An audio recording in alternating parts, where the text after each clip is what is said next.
Je ne sais pas s'il faut dire qu'il la reçoit tranquillement, mais il la reçoit. Ah oui, que s'est-il passé? Et il raconte en long et en large. Il devait venir nous sauver, le Sauveur, on a mis tout notre espoir en lui, et puis finalement nos chefs lui l'ont mis sur la croix. C'est à eux de raconter leur histoire. Et finalement, sans le savoir, ils racontent leur récit à Jésus lui-même. Ils racontent leur récit à Dieu. Et si nous faisons nos visites au nom de notre foi, c'est encore un peu plus explicite, mais même si ce n'est pas au nom de notre foi, ça peut être aussi une façon de déposer, en tous les cas, dans le cœur et dans l'oreille d'un ami et d'un frère, et peut-être au-delà dans le cœur et dans l'oreille de Dieu lui-même. Ainsi donc, le visiteur reçoit la colère. C'est normal. Il faudrait ne pas être humain pour ne pas être en colère, parfois. Mais le visiteur se donne la liberté de parler aussi, à son tour. Et quand ils ont bien dit tout ce qui s'est passé, nos chefs l'ont livré, ils ont été cloués sur le croix, les femmes sont venues, elles ont trouvé le tombeau vide, mais nous on n'a pas vu le Christ. Quand ils ont bien dit, quand ils ont fait le tour de ce qu'ils avaient à dire, alors ce visiteur-là, en tous les cas, se donne la liberté de parler. Alors évidemment, quand c'est Jésus, c'est une parole d'autorité. Je ne sais pas si nous avons toujours, nous, la liberté d'une parole d'autorité, mais en tous les cas, c'est une parole d'autorité. Et il leur dit, puisqu'il les a bien écoutés, il a le droit de parler maintenant tout de même, et il leur dit que vous êtes lents. Que vous êtes lents à comprendre. Il y a une liberté de parole. Et cette liberté de parole n'est pas toujours douce, n'est pas toujours agréable, mais c'est une parole de vérité. Et il faut croire que nous avons besoin de paroles de vérité. Et quelque part dans la Bible, en tous les cas dans Luc 24, il nous est dit que vous êtes lents à comprendre ce qui a été dit. Voilà, et puis le visiteur aime la Bible, et ce visiteur-là, en tous les cas, il raconte tout ce qui devait se passer en prenant et en parcourant toutes les Écritures. Et donc le visiteur, en tous les cas, quand il le fait au nom de sa foi, il a au fond de lui, en arrière-fond, la Bible. Et la dernière chose que je veux dire, c'est que le visiteur, vous avez vu comment se finit l'histoire? Le visiteur, il part. Parce que le visiteur, il sait partir aussi. Il ne cherche pas à combler la vie de la personne, il ne cherche pas à vivre à la place de la personne, il ne cherche pas à sauver la personne. Il est là, il a apporté quelque chose, il a apporté un temps. Et comme nous sommes tous des êtres humains, nous ne pouvons pas vivre à la place les uns des autres. J'ai apporté mon écoute, j'ai apporté peut-être mon amour, j'ai apporté peut-être ma parole, mais maintenant, c'est le visité qui va s'approprier de la façon strictement qu'il veut ce qui lui aura été donné. Et Jésus part, parce que Jésus sait partir, il s'efface, et c'est à ce moment-là que les deux disciples font le bilan et qui disent, mais c'est vrai, en fait, notre cœur brûlait quand il nous parlait, et nous ne savions pas que c'était le Christ. Dans nos vies, je crois que c'est souvent pareil. En tous les cas, c'est formidable quand c'est pareil. Il était là, nous ne le savions pas, mais nous le comprenons après coup. Et ça vaut de l'or. Frères et sœurs, la première chose que je vous exhorte, c'est de vous laisser visiter par le Christ. Il est tellement discret que si nous ne sommes pas attentifs, nous ne le verrons pas. Et puis la deuxième chose à laquelle je vous exhorte, c'est d'être les uns pour les autres, des visiteurs, comme le Christ. Amen.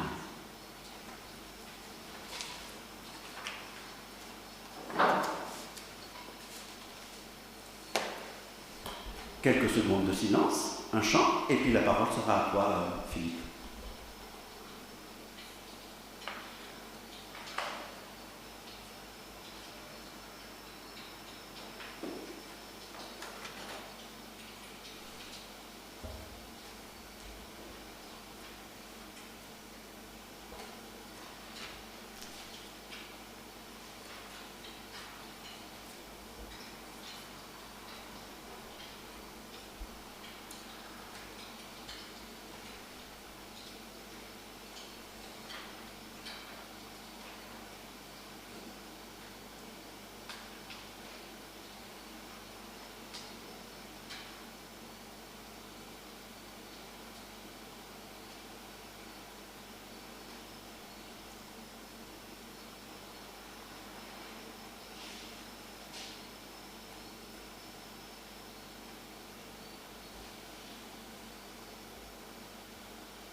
Sur la route d'Emmaüs cheminaient deux compagnons. Je vous invite à vous lever pour ce cantique. C'est le 782.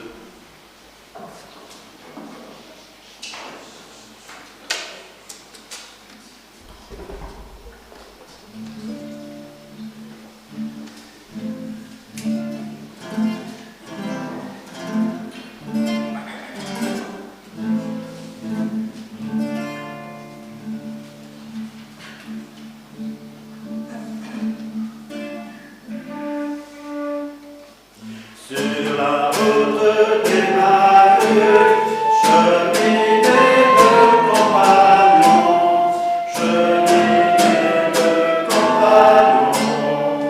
et rencontrent un inconnu, il leur posa des questions,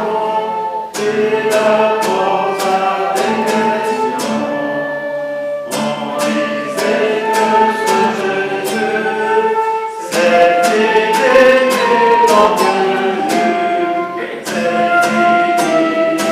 l'en vient vu.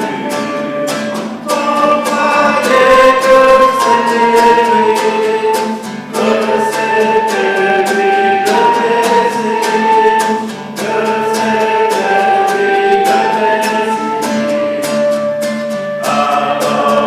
lui le Messie. Alors l'inconnu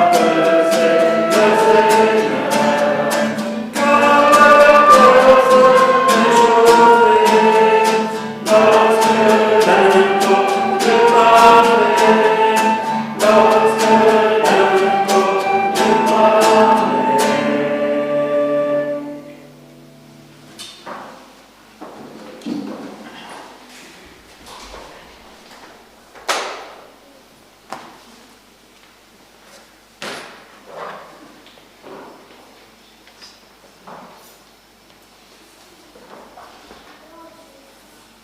dit,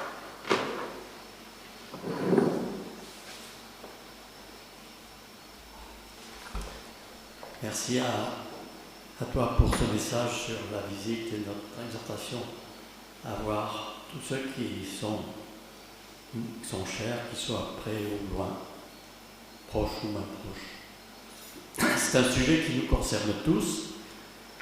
Quelle position avoir quand on est confronté à la maladie, que ce soit pour soi ou un proche ou un ami? La période actuelle que nous vivons, est-ce que vous entendez bien? Oui. Ça va? La période que nous vivons depuis 2 ans, avec la crainte de contamination par le Covid, pouvant aboutir pour certains à une hospitalisation et même jusqu'à la mort, nous fait réfléchir à notre attitude vis-à-vis de la mort, aboutissement inexorable de la vie. On est tous conscients que ce passage de bonne santé à maladie, plus ou moins grave, suscite un besoin de lien plus fort entre les individus.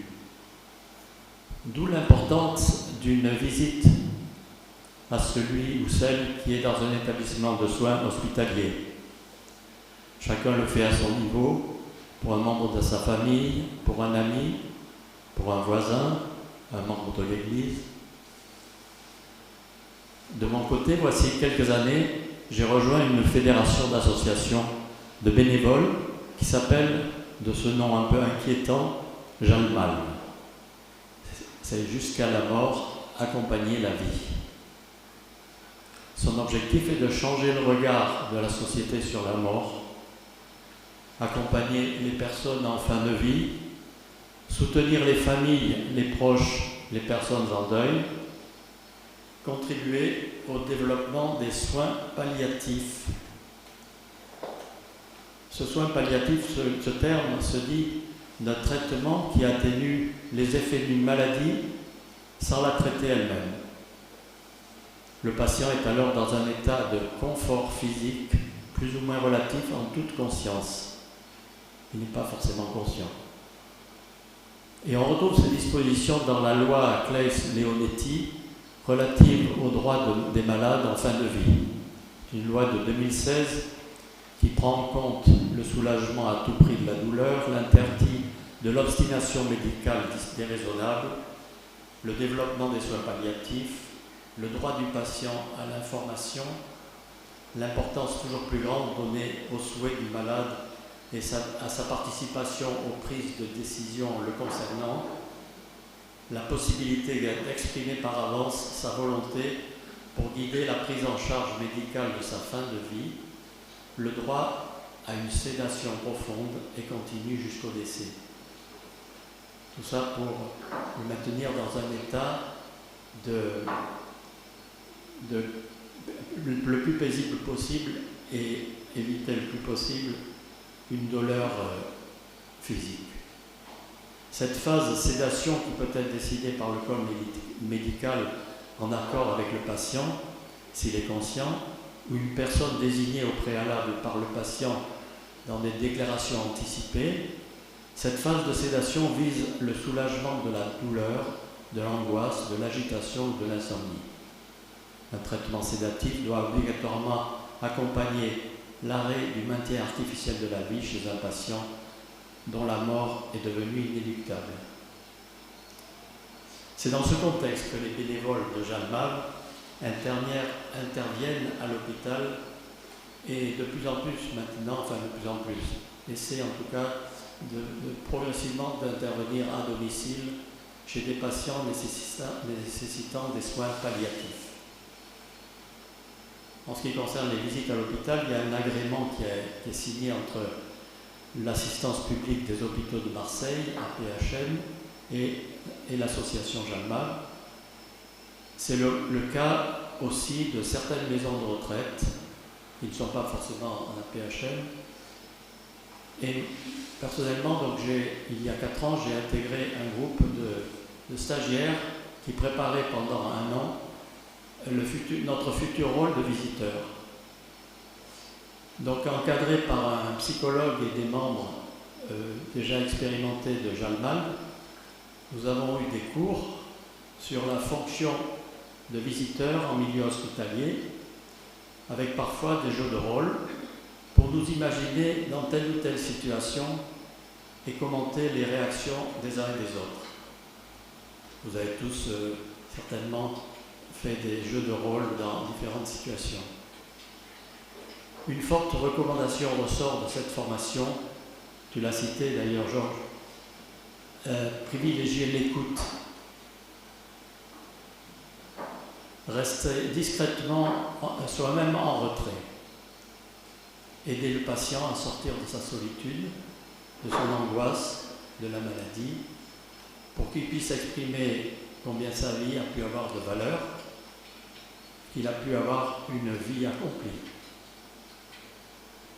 À la fin de cette formation, j'ai choisi d'aller à la Timone, où les bénévoles de Jalmal sont habilités dans 3 services, 3 petits services, soins palliatifs, dermatologie, oncologie. La quarantaine de patients rencontrés dans ces 3 services réunis dans un même bâtiment ne sont pas tous en fin de vie. Donc les personnes que je rencontre ne sont pas complètement vraiment au bout, mais la plupart sont très gravement atteints. Nous sommes 3 bénévoles à nous relayer en cours de la semaine à la Timone dans ces services. Les premières visites, je les ai faites accompagnées par un membre de l'association. J'ai ainsi pu vaincre petit à petit un certain nombre d'appréhensions. Le contact avec l'interne de service et l'équipe d'infirmiers est très important, car c'est ce qui permet d'avoir le lien avec les patients dans chaque chambre.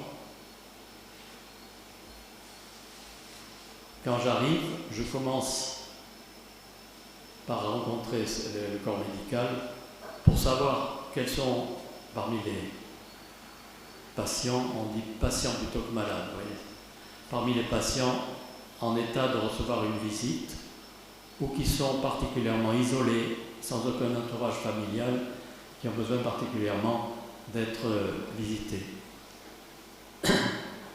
Puis c'est du porte-à-porte.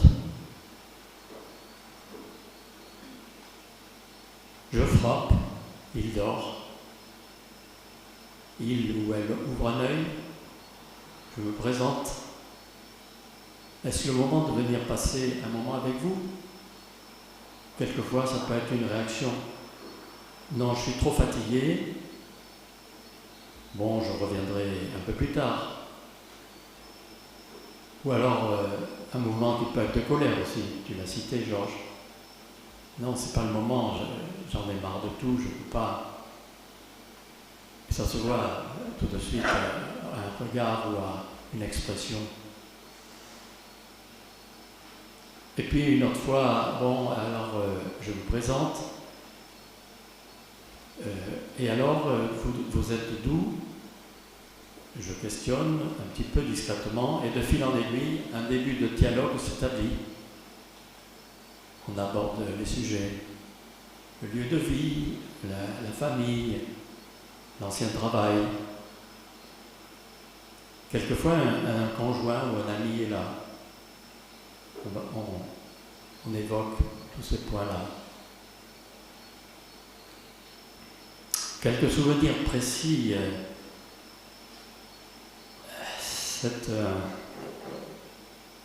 Cette famille d'Algériens vivant à Marseille, la mère au lit, crâne chauve, mine de papier mâché, 2 enfants attentifs, assis au pied du lit. Le papa sur une chaise. Ambiance paisible, la maman se colle. Elle sourit. On parle de l'Algérie, du travail du mari, de l'école des enfants, l'éloignement de la famille restée au bled. Ils acceptent que je reste pendant que débute leur repas. La maman est très fatiguée.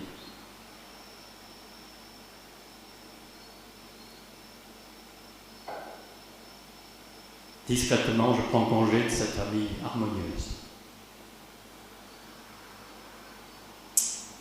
Ou alors c'est Madame L, toute fragile, dont les os se brisent si on la retourne sans précaution dans son lit. Elle attend nos visites tout au long de la semaine. Marocaine venue se faire soigner en France, elle évoque les difficultés à communiquer avec son fils là-bas. Elle est fidèle à l'islam. Elle fait ses prières. Mais son gros souci, comment va-t-on rapatrier son corps en Algérie, au Maroc? Je lui suggère de la mettre en contact avec l'aumônier musulman de l'hôpital pour répondre à cette question d'intendance. Ça la rassure. On en reparle la fois d'après. C'est Monsieur S qui a des grosses difficultés respiratoires.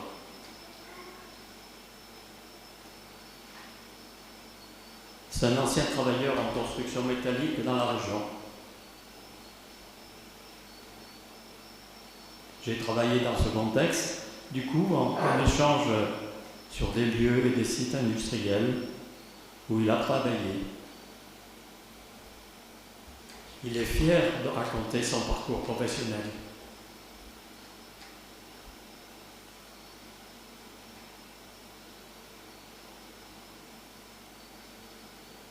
C'est Madame G, 95 ans, atteinte d'une très grave maladie de peau, martyrisée par de très douloureuses démangeaisons, mais souriante tout de même, reconnaissante d'avoir vécu la vie telle qu'elle a vécue,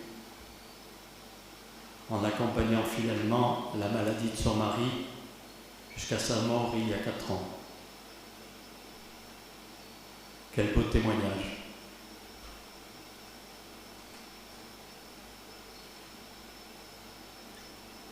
Certains de nos collègues font des visites dans un établissement où les patients sont atteints de gros traumatismes psychologiques ou neurologiques, pratiquement inertes. Ils passent quelquefois plus d'une demi-heure la main posée sur celle du patient, lui parlent doucement et guettent la moindre réaction de sa part. La vie est là, mais toute manifestation sensible est aléatoire. Quelle patience est nécessaire, ce que ne peut pas assurer le personnel soignant faute de temps.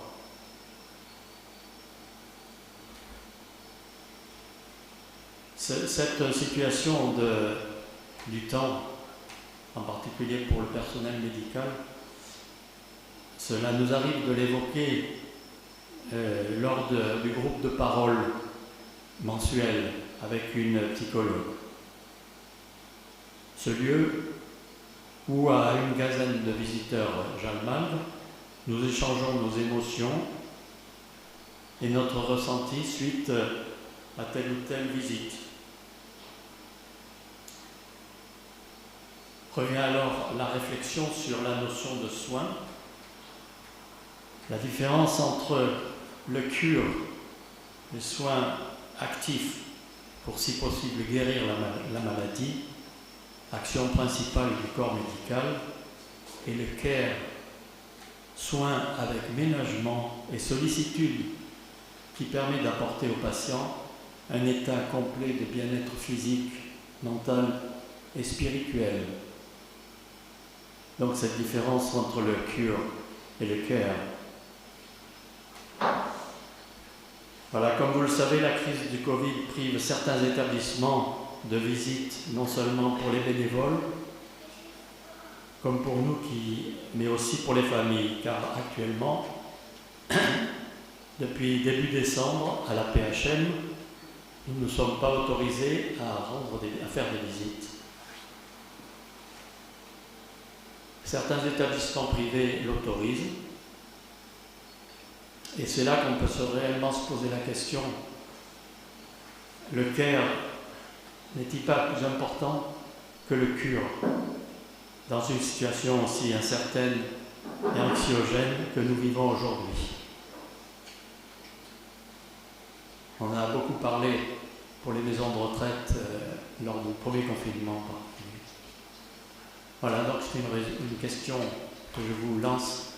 Je crois qu'elle est sans fin et chacun peut l'intégrer à sa façon et le témoigner de justement l'action qu'il peut faire à son niveau, à son propre niveau.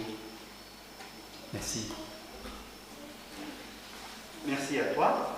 Tu restes là, hein, on va en profiter pour te poser des questions.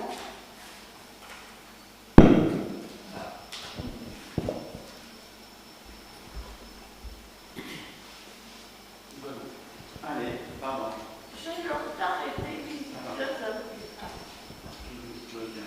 J'ai longtemps été visiteuse à l'hôpital Nord parce qu'il est près de chez moi. Mais j'ai les mêmes problèmes, bien sûr, qu'avec Jalmar, tu signales. J'y étais en tant que chrétienne, bien sûr. Tu t'es retrouvé dans ce qui a été dit. Ah oui, tout à fait. Ah oui, je crois que de toute façon, d'entrée de jeu, on a les mêmes façons d'entrer en contact avec le patient. Alors, ce qui peut être la différence avec l'aumônerie, en tout cas l'aumônerie protestante dans les hôpitaux, c'est que souvent c'est un lien avec les pasteurs de paroisse qui signalent tel ou tel patient qui demande à être visité. Mais je ne sais pas si toi, justement, tu as eu l'occasion de faire du porte-à-porte systématique, ou c'était plutôt toujours parce qu'il y avait une sollicitation ponctuelle, précise. Non, je faisais toutes les chambres de l'étage Ah oui, c'est où ça, j'étais du porte-à-porte. visiteuse. Oui, Oui, oui. oui. Je voyais tout le monde. Les collègues aumôniers, en tous les cas, disent bien que le porte-à-porte pour les visiteurs d'aumônerie, maintenant ça devient exclu, tout à fait, que c'est vraiment sur demande. Il y a une sorte d'évolution maintenant, c'est sûr, voilà, pour cadrer tout ça. En tous les cas, c'est ce que Vincent Hérault dit régulièrement.